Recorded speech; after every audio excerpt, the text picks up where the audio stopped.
তো না ভুলবে, ঠিক কিনা বলেন? 3 নাম্বার কারণ হলো আম্মা জানা আয়েশা রাদিয়াল্লাহু তাআলা আনহা এত বুদ্ধিমতী নারী ছিলেন, তার মেধা এত তীক্ষ্ণ ছিল, একবার যা শুনতেন আর কখনো তা ভুলে যেতেন না।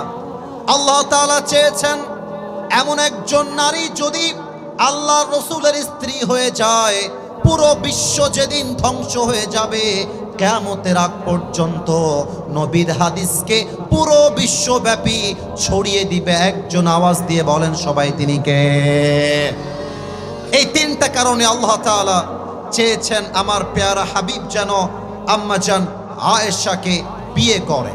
আপনারা যদি বেয়াদবি না আনেন, আমার একটা প্রশ্নের উত্তর দেওয়ার জন্য হাত তুলতে হবে, এখনই না, আগে প্রশ্ন করছি।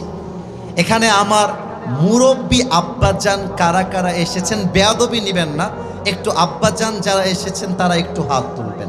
মুরব্বী যারা, মুরব্বী 1 2 3 4, মাশাআল্লাহ 10 20 জন 30 জন আছে। আব্বাজান হাত নামা।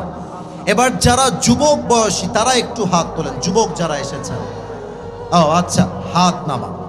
আমার মনে হয় আজকের মাহফিলে 90% নয়, 95% আপ আমার যুবক ভাইরা আজকের মাহফিলে এসেছে। আচ্ছা, আপনারা আমার সঙ্গে একমত হবেন, এটা আমার বিশ্বাস। আমার কথাটা হচ্ছে এই রকম, খারাপ সময় আসলে সবচাইতে বেশি বেঈমানি আপন মানুষরাই করে।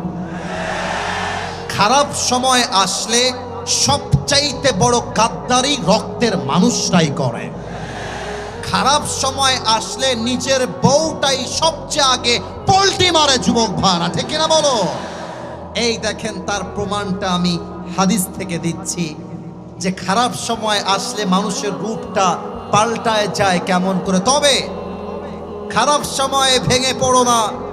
আমাদের সকলের প্রিয় ডক্টর মিজানুর রহমান আজহারি হুজুর বলেছিলেন, আধারে ভয় পেও না, আলো আছে আড়ালে, অন্ধকার পালিয়ে যাবে তুমি উঠে দাঁড়ালে, ঠিক কিনা বলে?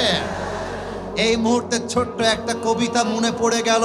আল্লামা ইকবাল রহমতুল্লাহি আলাইহি লিখেছেন, গম কে বাদ খুশি জরুর আती है और ये खुशी अपनी रब की तरफ से ही आती है। हर रात के बाद दिन की रोशनी जैसे छा जाती है, सब्र करने वाले बंदों को खुदा की तरफ